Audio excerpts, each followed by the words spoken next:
revolution. And then it happened again in the mid-90s. The web revolution happened. It was truly exciting time to be alive. The full experience we went through, I founded Digital Insight, and we did angel investment, a venture capital IPO, a great sale, had a fun, exciting time, did mergers and acquisitions. It was truly a great time to be alive. And today, the exact same thing is happening. It's in mobile. I'm going to share just briefly what the company Tabbedout is working on and what we do specifically in a small sector for hospitality. But in general, I hope to point out what's different and what's the same about what happened back in the 90s. So for online banking, E-Trade, Amazon Books, it was predominantly mobile content that was being automated. And the web revolution cut out the middlemen, gave consumers access to more choices and lower prices. But I remember the days when our first customers, some less progressive financial institutions, just simply wanted to take a PDF copy of their marketing brochure and publish it to the web and think they were done. Same is happening today. I was sharing with Richard the site for KFC.com, and I was looking for a location.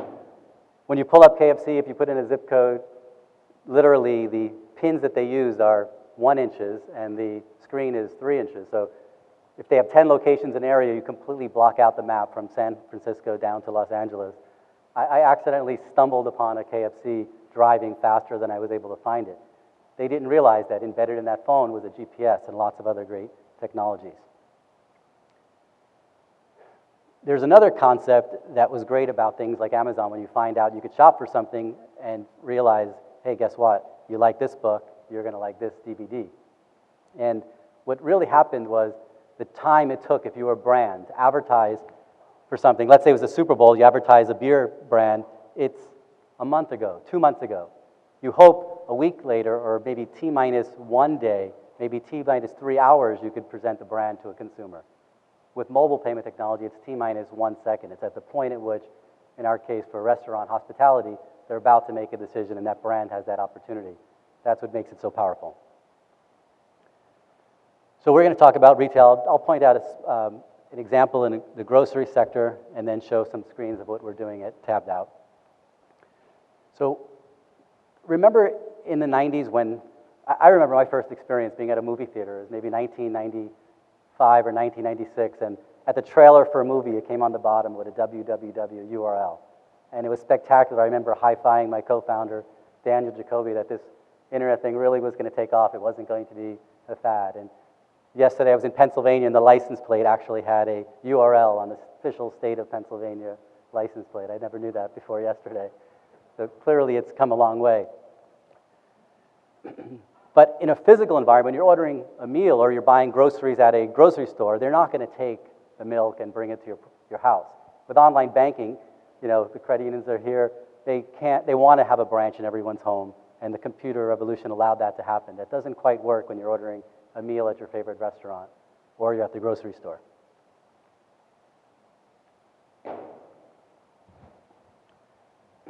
So here's an example with the grocery.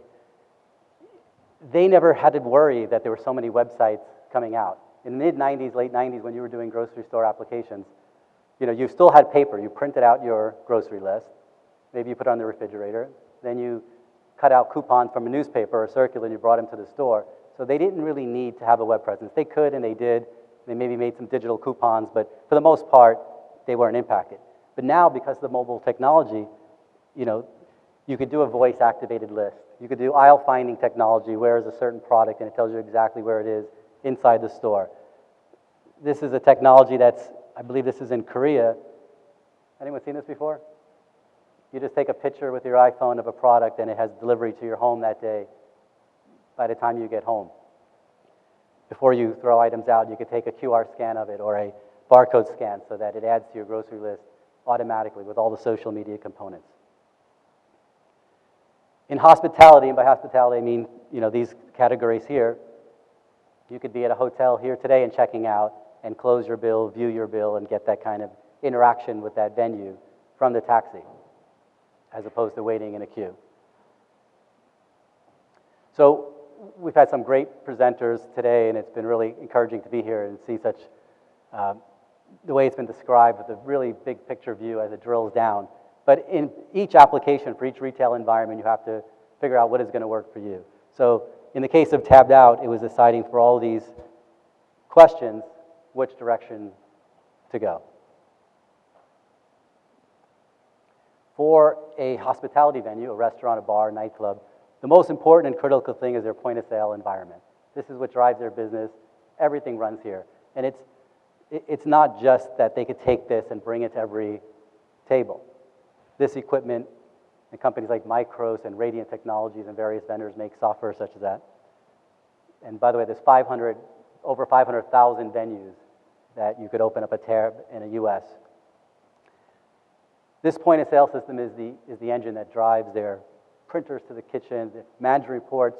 There are systems now where if a chicken club takes more than 15 minutes, the manager gets a text to his phone. If someone takes $20 out of the petty cash draw, the manager gets a text message.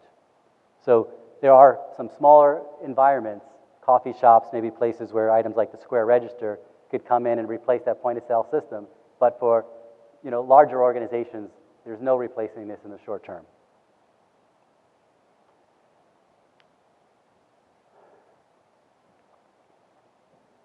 So, the speaker at lunch talked about the fact that U.S. is really the only place in the world today where you give your card, and Richard mentioned this, and they actually disappear from your presence. Really what the mobile application for this particular segment could do is that it turns each individual phone into its own point-of-sale terminal. So you might have 4 locations in a building that runs a restaurant like a TGI Fridays. In fact, every table could have one if they have a smartphone in their pocket. There's also some other unique items. For example, tip, the fact that you do a pre-authorization. These are all unique circumstances in hospitality that needed to be solved to have a good solution. So the path that Tabbedout took, by the way, the company was founded in 2009. It was to integrate with each of those vendors, the point-of-sale systems, companies like Radiant Technologies and Micros, not to change their point-of-sale environment, and not to change their merchant processing environment. So if they process through a payment provider, they continue to do so. And also in the app, just other features that you could continue to add as time goes on. Right now, you could order a taxi cab from the venue. So specifically for Tabbedout, it's neither swipe nor tap. It's far field versus near field in the sense that the consumer could send it. It was integrated. It could, we just announced on 2 days ago a partnership with PayPal. And with PayPal, it doesn't matter for us what the consumer preference is, and the merchants generally don't mind, especially in these smaller environments. It works with a code that's generated that you present to the server. So I'll go through just 3 screens and we'll wrap up and we'll have time for questions. Okay. So the app is a consumer app for free. The consumer would download the app and enter their payment card credentials. They could do it with PayPal, they could do it with their debit, credit, or any card that they choose. They find the location from a list that's location aware, and they click on a location, and then they have a button that says open a tab. Once they open a tab, it presents to the server, the bartender or the waiter, that 5-digit code, which then when they go to the point-of-sale system, they find the person and what table number they're at, and everything gets added to that tab, which then the consumer could see on the screen. This is after it's been opened.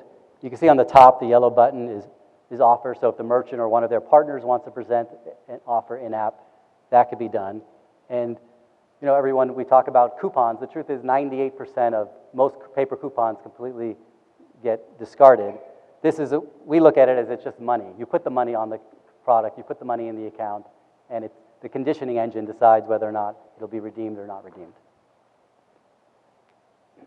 And then we are able, by working with the point-of-sale partner, able to get the complete SKU level data. So as one partner let us know, a major beer distributor, we've cracked the code, meaning by having this level of data and having T-minus 1 second that brand presented to that consumer in that app as they're making a payment is very powerful for people that would like to target those consumers. That's all. Thank you very much.